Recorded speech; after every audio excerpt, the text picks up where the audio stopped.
Welcome back, ladies and gentlemen. Still with you and this morning's edition of The Breakfast Show. And of course, the Foreign Minister Sameh Shoukry has conducted intensive diplomatic efforts through phone conversations and meetings with counterparts from the US, Iran and Israel, aiming to de-escalate the increasing tensions in the Middle East. We're now delighted to be joined over the telephone by our guest this morning, His Excellency Ambassador Ayman Mushraffa, the former Assistant Foreign Minister.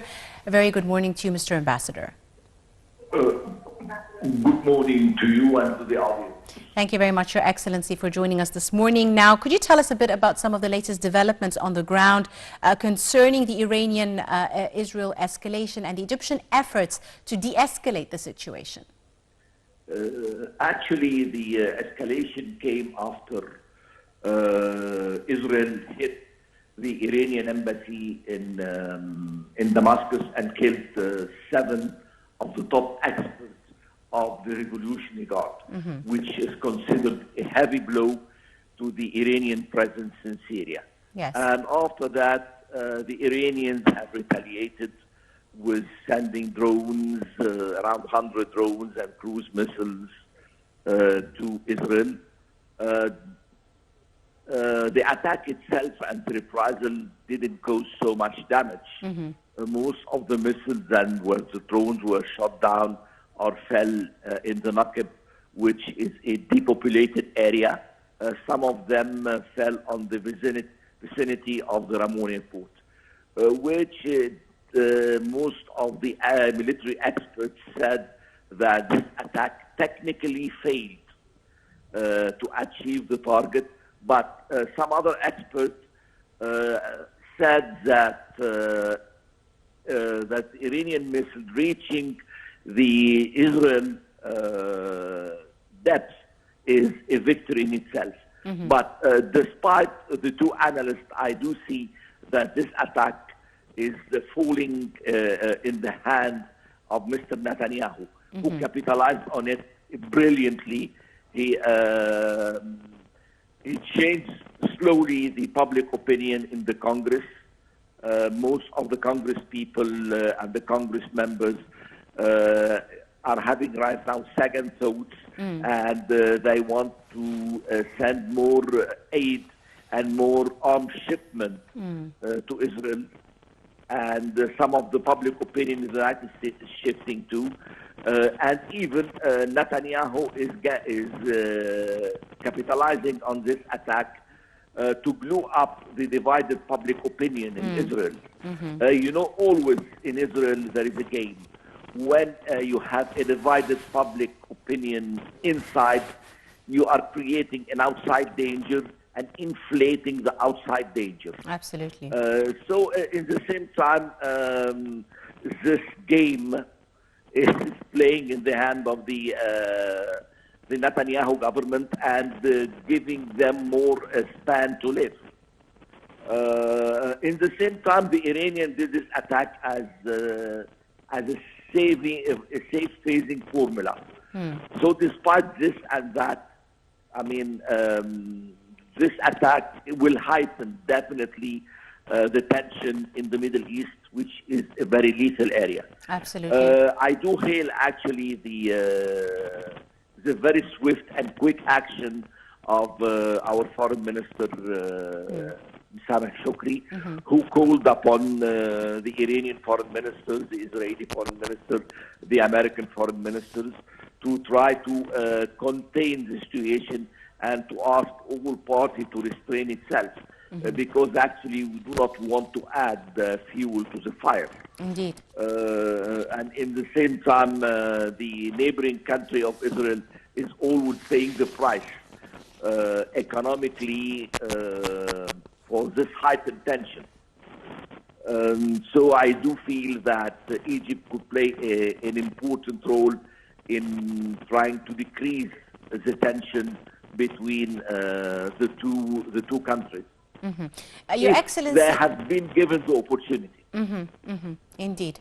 Your Excellency, let me ask you, like, what prompted, in your opinion, Israel to launch this attack on Iran's embassy in Damascus? Were they not busy enough with the situation with the Gaza attack without the prospect of opening another front in the conflict? Actually, the strategy of Netanyahu is to widen the war.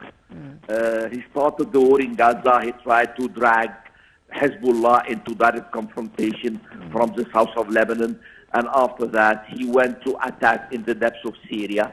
Netanyahu depends, the longevity of his government depends on heightening tension, creating a danger around Israel to convince the public opinion that he should stay in power for a period of time. He is just gaining time and trying to buy time for his survival. That's the main target of the Prime Minister. And another time attacking Iran, or the prospective attacks that Israel planned will deflect definitely the situation in Gaza. Most of the public opinion and the experts will have their eyes on Iran and what Israel and how Israel will retaliate. So, I mean, it's an act of deflection of what is going on Gaza and the ongoing massacres in the Gaza Strip by the Israeli army. Absolutely. Now, Your Excellency, what do you see, the role of the United States and other Western allies with regards to supporting Israel's defense against the Iranian attack? How do you expect the Biden administration to address this situation? Anyway, the Israeli already notified the American that they are going to take action, and the Israeli defense minister notified Lloyd Austin about their prospective action against Iran. And many politicians in Washington and in the Capitol Hill said bluntly that Israel had the right to defend itself, but they didn't elaborate on the Israeli attack against a diplomatic mission in a foreign country. Indeed. In breach of international convention and in breach of the Vienna Convention of 1961 and 62. I mean, you could not attack foreign missions because foreign missions are protected and have total immunity. Or at least they should be. Or they should be technically, and Israel should be punished by this action. But nothing, I mean, have materialized now. And the Security Council, like always, have convened, but without any swift action or without examining the rule of the crisis and the rule and the roots of the crisis itself. Your Excellency, in your opinion, what are the potential implications of this escalation for regional stability and security, assuming Israel retaliates and Iran reattacks, etc.? How do you see the situation in the Middle East as a whole? Of course, it will disrupt, first of all, the aerial traffic. Most of the airlines have already suspended many trips to Middle Eastern destination. It could disrupt the navigation in the Strait of Hormuz and in the maritime area in the Gulf. Already Iran seized one naval belonging to Portugal and co-chaired by Israel in the Hormuz Strait.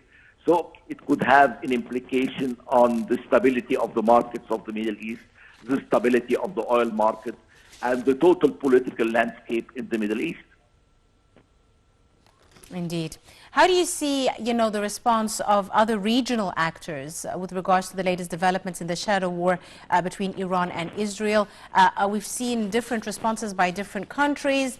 As you said, some have, changed their stance. Others still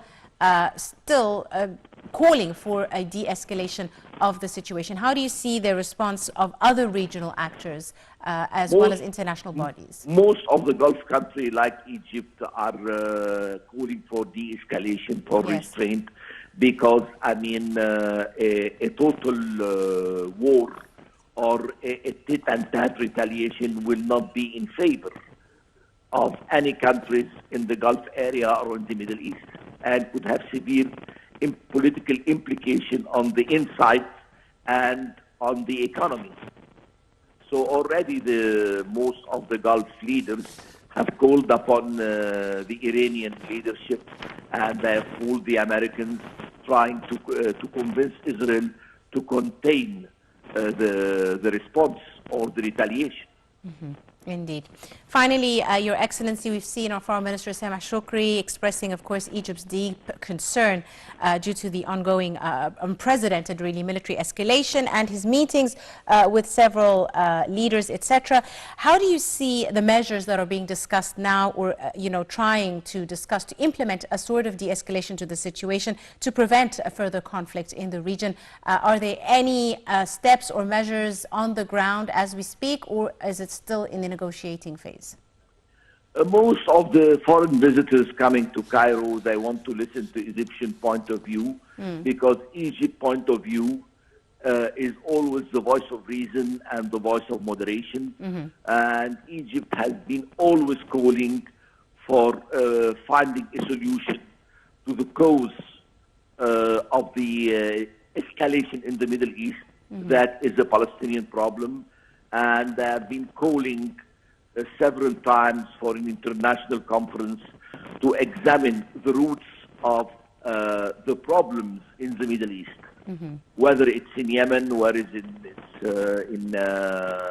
in the Gaza Strip, where is the continuous aggression against Lebanon or against Syria from Israel. So I think we have been calling several times to find a political solution for all this arising problem, which is adding fuel to the fire. Absolutely. On that note, I'd like to thank you very, very much, Your Excellency, Ambassador Ayman Mushraffa, former Assistant Foreign Minister. Thank you very much, sir, for your time and your insight and for joining us on this morning's edition of The Breakfast Show. And that's all the time we have for today's episode. You're in the company of myself, Angie Meher. We do hope you have enjoyed it. Join us again tomorrow, 8 a.m. for a new edition of the show. Till then, it's goodbye.